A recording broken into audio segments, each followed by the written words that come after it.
예수 그리스도의 형상 성막 제 39장 피가 없는 떡상.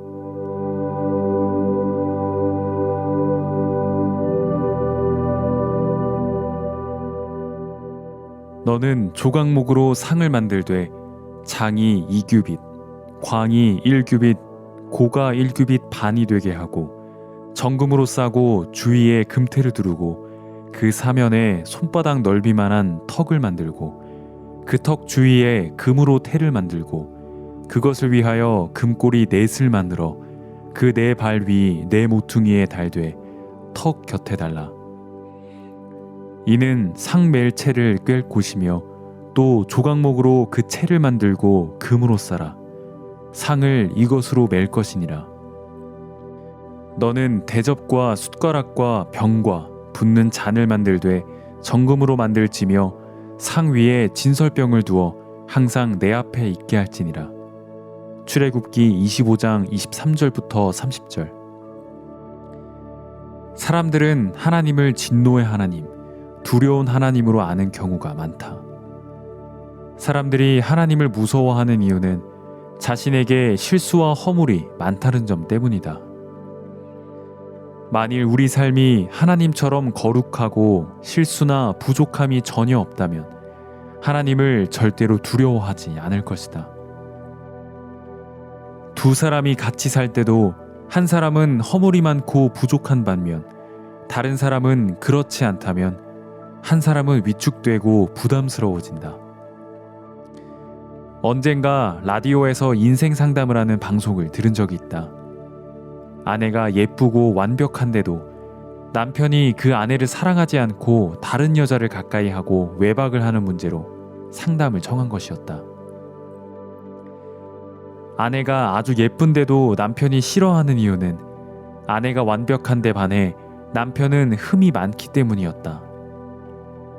결혼하고 난 뒤 아내는 남편에게 실수하지 않고 무엇이든지 아주 정확하게 해내는 반면에 남편은 밤늦게까지 술을 마시고 도박을 해서 돈을 잃어버리는 등 허물투성이의 삶을 살았다. 그 부부의 생활을 보여주는 대화의 내용을 들려주는데 한 번은 남편이 아내와 차를 타고 가면서 이야기를 했다. 나 오늘 도박을 해서 돈을 많이 잃었는데. 그러자 아내가 이렇게 말했다. 여보 잘했어요. 요즘 당신이 회사 일로 시달리는데 비록 돈은 잃었지만 그것 때문에 스트레스를 해소할 수 있고 마음의 분위기를 바꿀 수 있다면 그 돈이 뭐 그리 아깝겠어요. 그러자 남편은 아내가 자기에게 화를 내고 짜증을 부리며 바가지를 긁어야 정상인데 좋게만 이야기하니까 오히려 부담스러워서 당신은 도대체 사람이요 신이요 라고 했다. 그 다음은 집에서의 대화 내용이다. 남편이 말했다. 시골에서 고모딸이 결혼한다고 연락이 왔는데 바빠서 갈 수 없을 것 같아. 언제라고 해요? 이번 주말이라는데 어떡하지? 내가 아무리 생각해도 당신이 결혼식에 갈 수 없을 것 같아서 인편으로 부조를 보냈어요. 그 말을 듣는 순간 아내가 일을 완벽하게 처리했는데도 남편은 자존심이 상해 화를 벌컥 냈다. 세 번째 대화는 남편이 다방에서 처제를 만나 이야기하는 내용이다. 처제가 말한다. 왜 형부는 언니하고 자꾸 싸우고 짜증을 내세요?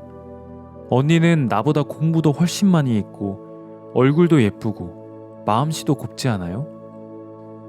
나는 완벽한 사람하고 사는 것보다 차라리 허물이 많은 사람하고 사는 것이 훨씬 좋아. 남자들이 결혼을 할 때 대부분 예쁘고 상냥한 아내를 원하지만 실제로 아주 곱고 완벽한 여자와 결혼하면 허물이 많은 사람이 그런 아내와 살기에는 너무 부담스러워진다. 마찬가지로 우리가 하나님 앞에 나아갈 때 마음을 조아리고 굽신굽신하며 비굴한 태도로 나아가는 이유는 하나님은 완벽하신 분이신데 비해 우리는 어느 면으로 보나 허물과 연약함과 부족함이 있기 때문이다. 하나님은 과연 우리가 그런 태도로 나오기를 기뻐하시겠는가?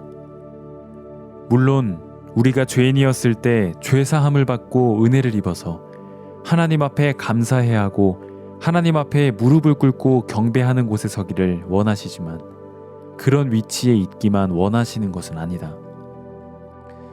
우리와 정말 자유롭게 더불어 먹고 마시며 교제를 나누기 원하신다.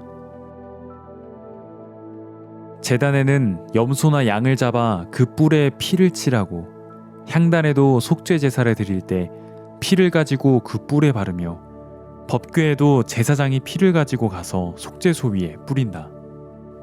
그런데 유일하게 떡상에는 피가 전혀 발리지 않는다. 아카시아 나무로 만든 것 중에서 떡상만 피와 전혀 상관없는 곳이다. 속죄 제사를 드릴 때 제사장은 제단에서 양이나 염소를 잡아 불에 태우고 제단 불에 피를 바른 뒤 남은 피를 제단 밑에 붓는다. 그리고 성소 안에 들어가기 전에 반드시 물두멍에서 손발을 씻는다. 손발을 씻고 나면 제사장의 몸에는 더 이상 피가 보이지 않고 그 상태에서 거룩한 떡을 떡상에 진설한다. 왜 떡상에는 피가 발려지지 않는가? 제단에 흘린 피가 우리 죄를 씻어 하나님 앞에 서기에 부족함이 없게 만들었기 때문이다. 히브리서에 보면 이렇게 말씀하고 있다. 이 뜻을 쫓아 예수 그리스도의 몸을 단번에 들이심으로 말미암아 우리가 거룩함을 얻었노라. 저가 한 제물로 거룩하게 된 자들을 영원히 온전케 하셨느니라.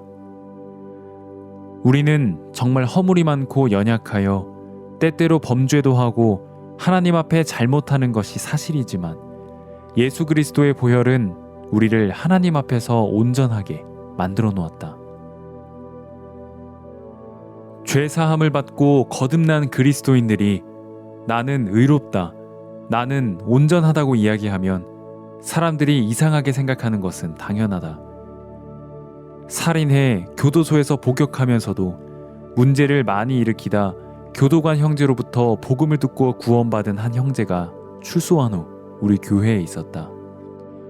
하루는 그 형제가 전도지를 나눠주며 노방전도를 하다가 자기를 담당했던 교도관을 만났다. 아이고, 안녕하십니까? 교도관님도 예수님을 믿으세요. 내가 이제 예수님을 믿는구나. 예, 이제 저는 하늘나라에 갈 수 있습니다. 그러자 교도관이 웃으면서 내가 하늘나라 간다면 나는 가만히 있어도 가겠다. 그렇게 흉측한 죄를 저지른 내가 어떻게 하늘나라에 가냐? 라고 했다고 한다. 세상 사람들은 어떻게 여길지 몰라도 예수 그리스도의 보혈은 하나님 앞에서 손톱만한 흠도 발견할 수 없을 만큼 완벽하게 우리 죄를 씻어놓았다. 그래서 하나님은 우리 죄를 기억하지 않는다고 약속하셨다. 만약 하나님께서 우리 죄를 기억하신다면 우리가 죄 사함을 받았다고 해도 거리낌이 있을 것이다. 하나님이 우리 죄를 다 기억하신다면 하늘나라에 가서 반갑게 이야기하다가도 얼마나 부끄럽겠으며 얼마나 자유롭지 못하겠는가. 한 번은 예수님이 베드로와 요한과 야고보를 데리고 기도하러 산에 올라가셨을 때 용모가 변화되고 옷이 휘어져 세상에서 빨래하는 사람이 희게할 수 없을 만큼 깨끗해졌다. 그것처럼 예수 그리스도의 보혈은 세상의 그 무엇으로도 깨끗하게 할 수 없을 만큼 우리를 거룩하고 깨끗하게 해놓았다. 예수 그리스도의 보혈은 이 세상에서 태어나 죄를 한 번도 짓지 않은 사람보다 우리를 더 거룩하고 의롭게 해놓았으며 더 이상 의롭게 할 수 없을 만큼 완벽하게 죄를 해결했다. 우리가 하늘나라에 가서 하나님을 대할 때 하나님이 우리 죄를 전혀 기억하시지 못하기에 우리가 하나님, 죄를 사해 주셔서 감사합니다 하면 내가 죄를 짓기는 지었지. 그래서 내 아들 예수를 십자가에 못 박히게 한 거야. 그런데 내가 무슨 죄를 지었는지 나는 전혀 기억이 안 나 라고 말씀하실 것이다. 예수 그리스도의 보혈이 우리를 깨끗하게 했기 때문에 이제 하나님과 우리가 마주 앉아 교제하기에 아무런 거리낌이 없게 되었다. 손을 잡고 기쁨을 나누면서 단둘이서 한없이 거니네라는 찬송처럼 하나님과 즐거이 동행할 수 있게 되었다. 그러므로 죄 때문에 하나님 앞에서 여전히 울며 괴로워하는 것은 하나님께서 떡상을 통해 우리에게 가르쳐 주시는 것과 어긋난다.